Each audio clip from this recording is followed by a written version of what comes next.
Today, we live in a world of infinite inputs. There is no effective limit to the number of emails you can receive, number of demands your boss can make, number of business ventures you might want to launch or places you might want to visit. And so if you try in that kind of situation to get on top of it all, to try to build a productivity system that is going to enable you to get through it all, there's a pretty obvious mathematical problem with that, which is that you can't build a system for getting through an infinite supply. You never will. Once you see that we're trying to do something impossible when we try to conquer time, win the battle with time, all these different metaphors, that's when you can drop that struggle, not to spend the rest of your life in a hammock on a beach, although fair enough if you have that option, but precisely as the prelude to being able to do meaningful, important, productive things. Because once you're no longer trying to do everything in a context where that's systematically impossible, that's when you can pick a few things that really count and make sure you do actually do them. Welcome to Freedom Matters, where we explore the intersection of technology, productivity, and digital well-being. I'm your host, Georgie Powell, and each episode we'll be talking to experts in productivity and digital wellness. We'll be sharing their experiences on how to take back control of technology. We hope you leave feeling inspired, so let's get to it. This week, I'm in conversation with Oliver Burkeman. He's the author of 4,000 Weeks, a book about making the most of our radically finite lives in a world of impossible demands, relentless distraction, and productivity techniques that mainly just make everyone feel busier. It's a longer episode than usual because it's packed with wisdom. We discuss Oliver's understanding of productivity and the challenges of productivity culture, the finity of time and how to understand it, why we turn towards unimportant tasks and leave the meaningful work undone, how technology makes us feel limitless even though we are not, how to serialise your life, why patience is a superpower, and so much more. We hope you enjoy one of our favourite episodes so far. Oliver, welcome this morning to the Freedom Matters podcast. It's fantastic to have you as a guest. Thank you so much for joining us. Thank you for inviting me. I'm glad to be here. So my first question is a question I normally actually end with, but I'd like to start with it. And I'd like to ask you how you have come to understand what productivity is and how perhaps those ideas may have evolved for you over time. Yeah, it's a great question. And I suppose the way to answer it is what I think productivity is in the highest sense and should be, rather than the thing that I'm often in my writing, I think, pushing back against, kind of productivity culture, where it means something different. I think there's maybe something in other words that get at it a bit more directly for me, and certainly how I think about it these days. And one of those would be creativity, a word that I think gets too narrowly applied to just people writing books or painting or writing songs. But I think that the sense of bringing something new into the world is central to a meaningful idea of productivity, probably. And then a word that, like, I keep hearing sort of Jungian therapists use, which I'm trying to make more mainstream, I guess, which is generative. This idea that it's something to do with growth somehow. And I think that's an incredibly broad idea, growth. I think it might not even be fully definable. It might just be a sort of intuitive feel about whether what you're doing with your life is something that is helping you grow or causing you to shrivel at the level of your soul. But and I don't think it has to mean developing amazing skills or becoming more ethical or anything like that. But there's some sense of growing, of bringing things into the world that matter. And this is obviously to distinguish it from sheer volume approach, where the fact that you got a bunch of things done today somehow counts. Obviously, it depends what the things are, right? And I think that's the constant risk, and I fall into it still today myself all the time, that you sort of structure your day and judge your day by whether you can say that you crossed a lot of things off a list, real or metaphorical list, without any concern for whether they were the right things. I know as you wrote this book, you came to understand more about time and how to think about your life. But you had this wake-up moment, right, when you realised that the way that you'd been trying to achieve all these things in one day just was a bit futile and perhaps wasn't the best way to look at life. Yeah, so I write in the book about this relatively minor epiphany, I would say, on a park bench in Prospect Park in Brooklyn, where I was living at the time. At the beginning of a day when I had even more tasks I thought I had to get through than usual. It seemed even more impossible than usual. And my totally natural direction of my mind then is to try and come up with the amazing scheduling solution that was going to enable me to push through all this stuff. Would it be working in 5-minute bursts between different tasks? Would it be Pomodoros? A million different options, right? And just suddenly realizing that none of it was ever going to work, in the sense that it was never going to work to provide me with the emotional thing that I was seeking when I was struggling to find the perfect productivity technique. I don't mean that the Pomodoro technique doesn't work in some other sense, or that all sorts of interesting productivity techniques aren't useful. But I gradually, this didn't all happen on a park bench, but I gradually came to see that I'd been pursuing all these things to try to feel a kind of control over my time and over the world, really, that I think, and I argue in the book, like none of us ever can have. And yeah, so I think it's to do with sort of wanting to achieve a kind of limitless control or power or sense of security. And we're just not limitless as humans. And the whole of the rest of the book is sort of unpacking that idea in different ways, I think. Exactly. And as you say, the title might be misleading. It might be sort of saying, okay, got 4,000 weeks to live. Like, how are we going to maximize it? How are we going to fill as much in? But actually, for me, it was a book about just accepting that humans are limited, both in the time that we have and in our capacity to make the most of that time. And the sooner we accept that, the more fulfilling actually life can be. Can you talk a little bit more about that, our understanding of time, and why so many of us have got it wrong in thinking about time? Yeah, I'm not sure getting it wrong. It seems a bit harsh. I think at the most fundamental level, there is something we assume about time that is the sort of from which everything else that goes wrong follows. And that's this very basic idea that like time is something you're supposed to use, that you're in relationship with, and you're supposed to use as well as you can, and you can waste it, and you have to think about ways to save it, and treating it as a resource in that sense. We totally have to do this, and I do it every day, and I'm not at all saying we can just completely give ourselves to the moment and make no plans and have no goals. But the idea that's the only way to relate to time, I think, gets us into a lot of trouble, because apart from anything else, it puts you in this relationship to time where you are so completely focused on whether you're using it well that you end up placing the whole value of life in the future, in that time at which whatever goal you're currently working to pays off, or the time at which you finally get all your systems and approaches to productivity in perfect working order. You have to relate to time instrumentally, or you couldn't do anything. We had to make a plan to use this portion of time to record this, otherwise it wouldn't get made. But you don't have to put 100% of your understanding of life's value in that process of, are you using time well for future benefits?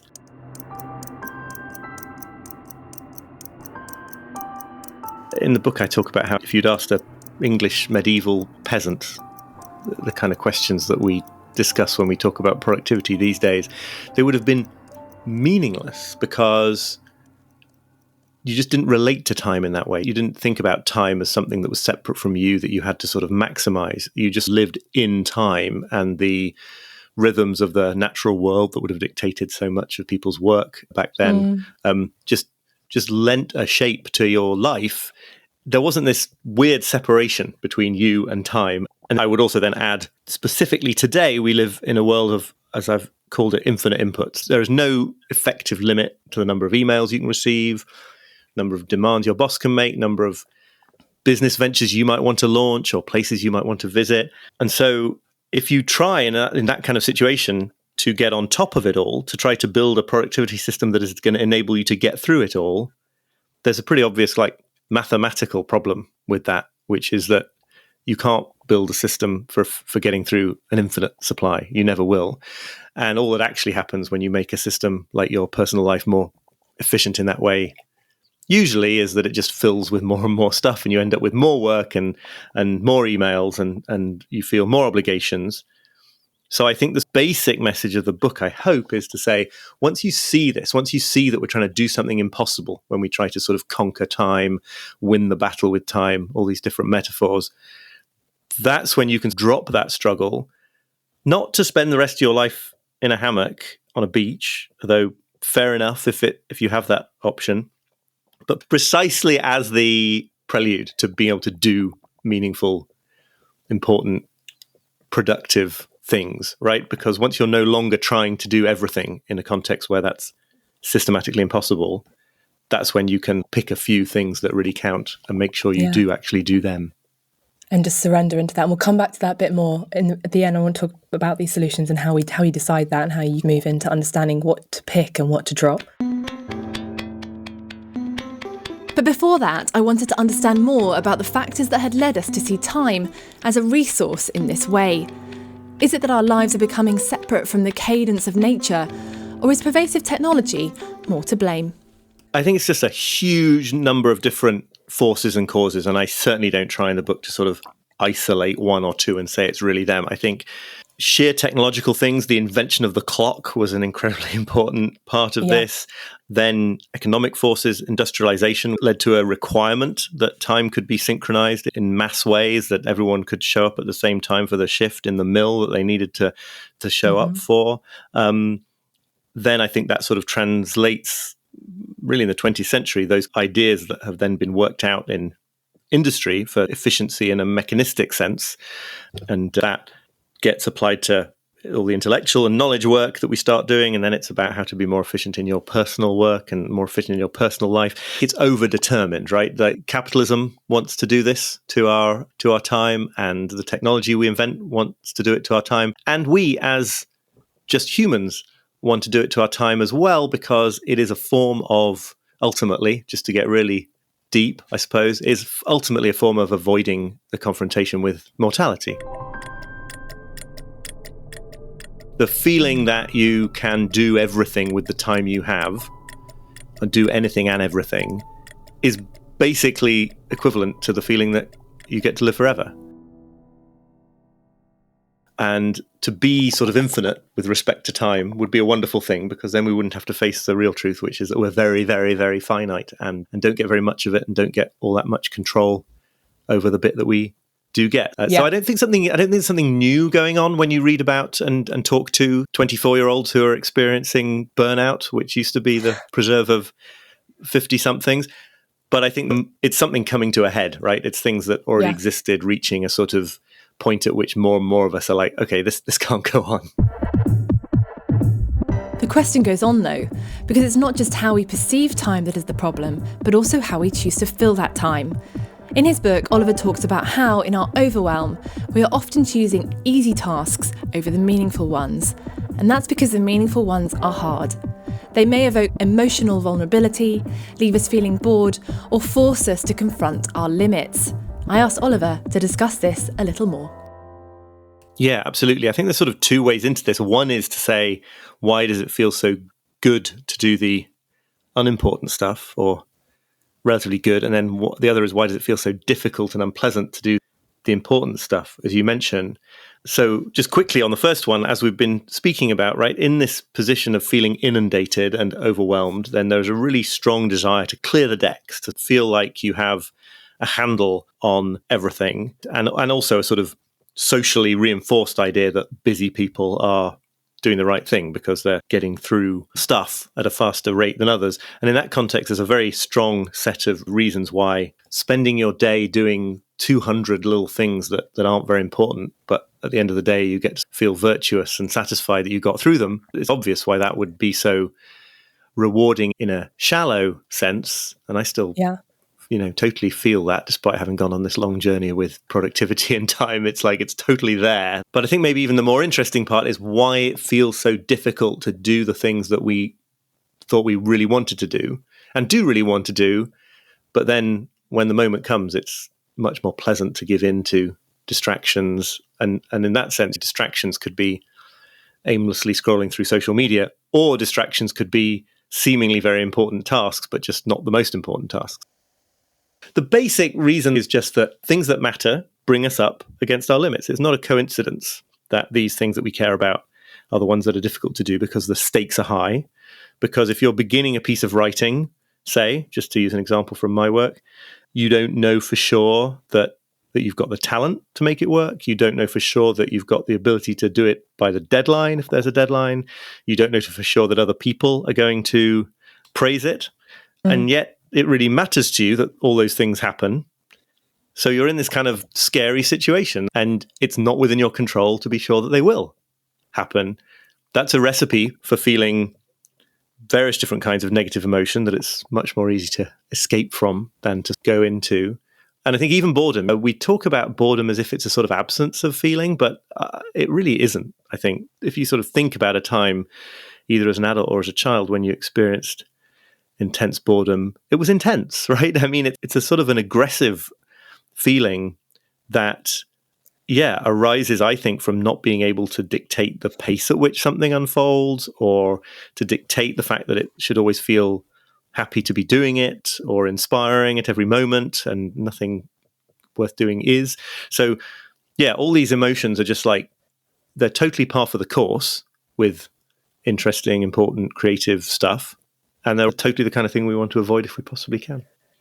Yeah, in the book you talk about digital distraction as being a perfect way out from those feelings. We've always had distraction. We actually had a really good interview with Nir Eyal, who talks a lot about this. You know, we've always been distracted, and we just got to train ourselves to be indistractable. And it's the same reason, because we always seek distraction from emotional discomfort. But do you think it's more easy now than ever to be distracted? And do you think that's impacting our ability, therefore, to stay in the present with difficult emotional feelings? Yeah, definitely. I mean, I've had some very good-spirited back and forths with Nir about this stuff, because I know he comes from a slightly different perspective on it than me. But I think, he's right. And yet at the same time, there are certain unique things about digital distraction that need to be taken seriously. It's true that if I had no access to the internet and I was frustrated by a piece of writing, I would probably stare out the window or daydream about something, or go and, hammer out tunes badly on the piano. But none of those experiences have kind of thousands of incredibly well-paid people working constantly to make sure that once I've given into that distraction, I stay there as long as possible and get as angry, or as, I guess, angry as somebody who's on Twitter a lot speaking, but maybe there are more positive emotions that work in other places. But, technologies that come straight from people designing casinos, right, to sort of keep problem gamblers gambling, then adopted into our social media and more generally online environment in a way to keep us there. So it's not a fair fight in a way that would not have been the case with non-digital distractions. And then also this really kind of interesting to me phenomenology of being online, the sort of what it feels like to be online in a space like a social media platform. It does have this limitless feeling, right? So if what you're really objecting to about your thing you're trying to focus on is that sort of feeling of being trapped in reality and wishing reality didn't have these kind of annoying constraints and limits, it's the exact opposite experience to sort of float like a god around cyberspace and to find out what's happening thousands and thousands of miles away without any limitation of geography, present yourself as whoever you want to be without any limitations of who you actually are, just kind of to be limitless or to feel limitless. So I think there's also that very special attraction of what happens there, which again wouldn't be present if I went to clean the kitchen. It would just be that cleaning the kitchen was an easier way for now of being in contact with my limitations, whereas actually feeling like you're leaving them behind altogether is very intoxicating. Yeah, the internet as this escape room for, believing that we're bigger than we really are, which you don't feel when you're in your kitchen cleaning it. In fact, it's quite humbling to be in your kitchen cleaning it, and it's probably quite grounding relative to just running away from it all and thinking, that we can in a way be non-human. I don't want to get too deep. I want to get practical. But before we do, I think this is also really important, because the other thing I was thinking about as reading your book is this, Tristan Harris talks about this quite a lot, this kind of concept of the downgrading of humans. It resonates here because what we're basically saying is all the difficult stuff that makes us human, having relationships, deep relationships, which are uncertain and hard, or doing work which requires us to sit with boredom and uncertainty and putting ourselves out there, whatever it might be, becomes increasingly difficult to commit to. And yet that is the thing that we need to lean into if we're going to better ourselves as human beings. And so it does become this kind of race, in a way, of what it means to be human versus the ever-improving digital distractions, which are taking us away from those kind of core elements of human being. Yeah, totally. So on the relationship front, I don't think that an aversion to making commitments is new with the internet or new with the 21st century. But that's just one example of a place where maybe I'm speaking too personally from my sort of early adulthood, but that sort of not wanting to commit to one relationship because you feel that if you do, you're not in control anymore of where things might go. You're not keeping your options open in a way that is supposedly very pleasing compared to closing options down. I think that's basically what commitment phobia is. Not new with the internet, but it's pretty obvious that it's going to be supercharged by internet dating apps where you're sort of constantly presented with the thought that there are maybe thousands of other alternative people that you could be dating than the one that you are dating, and where it is in the business interests of at least most of those platforms to keep you dissatisfied and not committing to one lifelong relationship and then stopping using that app and cancelling your subscription. This is one example of that, because the logic of the attention economy is to get us at that level of impulses and what feels good in the moment. And so we already are humans with these two sides to us, the sort of higher goals for our life that prove more richly satisfying, and the impulse for an easy life or a shot of pleasure or whatever. But one of those is exploited and hugely maximized by the digital environment. This kind of constant search that there might be something better for us, and this idea in your book you talk about how we have to accept to settle, and that's also a really difficult emotion to sit with. The same as boredom, recognizing that there are lots of other choices for you whether you're on LinkedIn and there's all these job opportunities coming at you, or you're on a dating site and there's all these other people coming at you, is to recognize that at some point you just have to settle. And that's uncomfortable.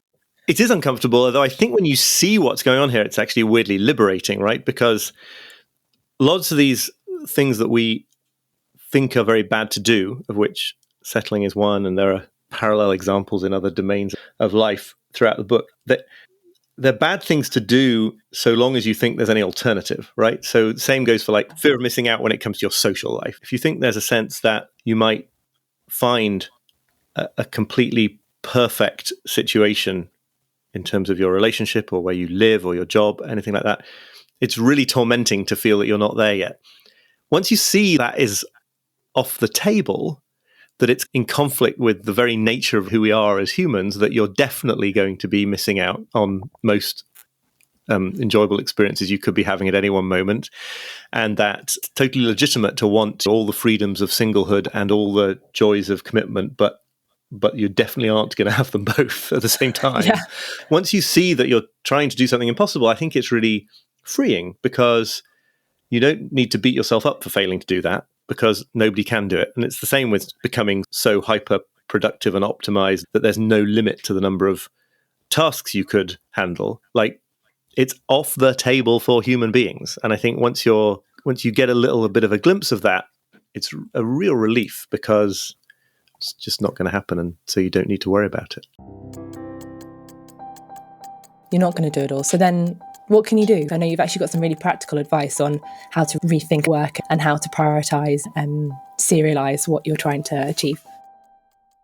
Yeah, I mean, I think any productivity technique can be misused for the purposes of trying to reach this kind of perfect, hyper-optimized, hyper-productive, limitless, godlike position with respect to time.